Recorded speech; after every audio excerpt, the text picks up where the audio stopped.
I know every kid in the 90s and early 2000s grew up with some idea of what Power Rangers is. You know, those super fighting heroes, teens by day, but crime fighting heroes by, well, also day. It was a classic of the 90s and early 2000s, and I grew up with Mighty Morphin Power Rangers in my own facets, especially through via Nickelodeon. And as an openly queer person, I always did particularly find some of the characters more attractive than the others. The point I'm making here is, what if you wanted some really campy gayness with the cliché 90s anime style and Sentai warriors, or Power Rangers? Well, my beautiful, beautiful viewers, I'll be talking about Queerz, a Sentai, Sailor Moon, anime, tabletop RPG. So what exactly is Queerz? Well, Queerz is based off the manga series by Japanese artist, mangaka, Isago Fukuda. He was a Japanese artist based in London with some splendid art throughout much of his career and has worked in video games like Mario & Luigi Superstar Saga, which is one of my favorite games of all time. And the manga is meant to be made for everyone and to appeal to especially to young people and old people. It's the atypical queer drama with a lot of Sentai warriors and a lot of anime references, and it's based on all of those beautiful experiences that a lot of 90s kids grew up. It combines people's favorite things: Power Rangers, anime, campy gayness, and a wholesome story about finding love and acceptance and fighting against evil and ignorance. So all of that came into congruency with, well, this beautiful tabletop RPG that got released only a couple months ago on their Kickstarter. So long story short, Queerz is a superhero tabletop RPG with a queer twist. And to quote from its Kickstarter page, Queerz is about learning to accept themselves and each other while fighting that which separates us. It's a sort of campy superhero tabletop RPG for and by the LGBTQ plus community, whose mission is to thwart the evil schemes of villainous bigots. And you use your powers, rainbow empathy, to defeat said evils. I know what you're thinking. It sounds kinda silly and a little bit cringe. And you know what? I think it's perfectly reasonable to think that. But here's the beautiful thing. Queerz accepts that entirely and recognizes that, yeah, it's campy. It's definitely kind of cheesy, but who cares? You're still gonna have fun, and I think what makes Queerz really cool is that it combines one of the more popular tabletop RPGs, City of the Mist. So next, let's go right into its combat and gameplay mechanics. Queerz is made by the same developers of City of the Mist, a modern-day fantasy RPG where player characters are imbued with the power of classic fictional characters throughout their narrative. And it also uses some elements of Powered by the Apocalypse engine as well, but I didn't really dive into that too much. Simply put, it's made by the same developers of City of the Mist, and that is at the heart of its content. Character creation wise, rather than the traditional aspect of character creation, say in the Genesis system, or in Dungeons & Dragons, or in any kind of other tabletop RPG, you base your character off themes. And these two themes are separated into two different categories: rainbow themes and realness themes. Rainbow themes stem from, say, your runway and the connection to the rainbow, aka the power system of the game, what powers your character's Sentai warrior-esque abilities. And those are signified in, say, 3 different ways: your signature move, your fighting style, and your Q gear, aka queer gear. As for your realness theme, they represent your personal experiences, your personal life as a Queerz superhero.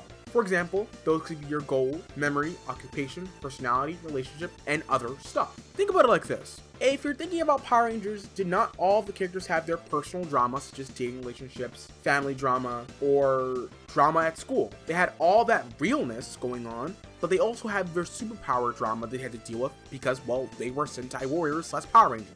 It's a similar concept and pulls directly from that. Gameplay wise, characters roll a 2d6 + 1 to take their actions, and these actions can be resolved by the use of 7 core moves. These being be vulnerable, care, get a clue, resist, slay, strike a pose, and talk it out. You see kind of how the game is? Yeah, it's that cheesy goodness right there. And from that, the game master can find a resolution. And one of the main facets of this game is that you aren't really killing anyone. In fact, your main enemy is called, and I know it's very tongue-in-cheek, ignorance. And speaking of which, while you're doing all this action fighting and dealing with your personal drama, your characters are bound to grow. Each theme you have has 3 boxes, and as you use weakness tags, you spend downtime developing a theme or going against the motivation of one of those said themes. Your character will ultimately grows through, say, their inaction or actions, and ultimately can either become a far cooler and better superhero by growing as a person, or they can become more ignorant. And eventually, if your character becomes too quote-unquote ignorant, you lose your character because, well, they're no longer their queer self. That's the best way I can explain it about actually playing it, and I think this all culminates especially when you, as the players, are taking on, say, ignorance and the pawns that fall for said ignorance. You dive into their minds and figure out where the hell do these ideologies and concepts come from. All the while, the game master and you as players recognize that this is a game, and the language, harm, and trauma that might be represented in real life isn't going to be fabricated on this game. And as such, most game masters and players alike don't use the terminology that you would hear berating or belittling of marginalized identities, especially LGBTQ+ people. All in all, Queerz is a cinematic role-playing game that is played as a conversation between you, players, and the Master of Ceremonies, aka the Game Master. So why care about Queerz? It uses an entirely different system, say Dungeons & Dragons or Blades in Dark, so why care? Well, I think you should care because it's a different game, and any game master or player should be able to and should experience games outside of Dungeons & Dragons. I think it expands your mind and expands how you think about tabletops and allows you to even play games differently when you come back to your classics. Plus, anyone and everyone can play, straight, cis, trans, or queer. Everyone's allowed to play this game, and it's honestly a wholesome, campy tabletop RPG that combines Sailor Moon, Power Rangers, campy gay drama, a feeling of Sex in the City, and just a bundle of good vibes. And I think that is what allows Queerz to stand out from its contemporary. It's not that it's some sort of original tale or original concept that much. There's loads of tabletop RPGs that have Sentai wars, and there's loads of tabletop RPGs that have anime elements. What matters is that it does a very campy queer feel, and it's appealing to a particular audience while not ostracizing greater groups.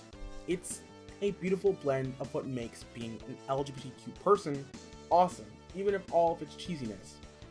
It's queer, wholesome, gay fun that everyone at the table is able to experience, and I think that is a beautiful thing. So if you're interested in supporting Queerz, you can check out their Kickstarter page down there. This isn't sponsored, this is just simply me telling you, check it out. And if you're interested in playing the game, here's the basic rule set for it as well.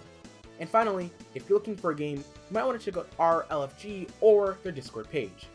And as always, my friends, I'm your average, everyday, queer host, Ladies of Position, signing off. Ciao, and don't forget to be awesome.